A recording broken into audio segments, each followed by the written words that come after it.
Good afternoon, everyone.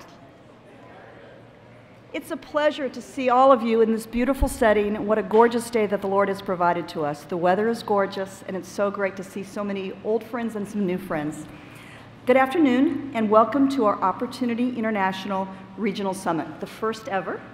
And I don't know about you, but I'm very excited about this format because it's a chance to really get to know people in a little bit more intimate setting. My name is Karen Robinson Cope, and I'm the chair of the Opportunity International Governor Program.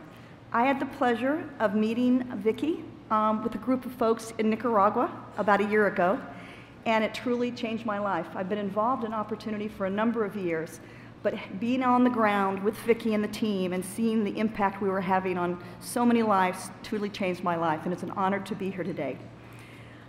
Like you, I know we have a lot to learn today about the various things that we're doing around the world, both agricultural, technology, many other Opportunity International initiatives that I think are not only so impactful, but truly groundbreaking in so many areas.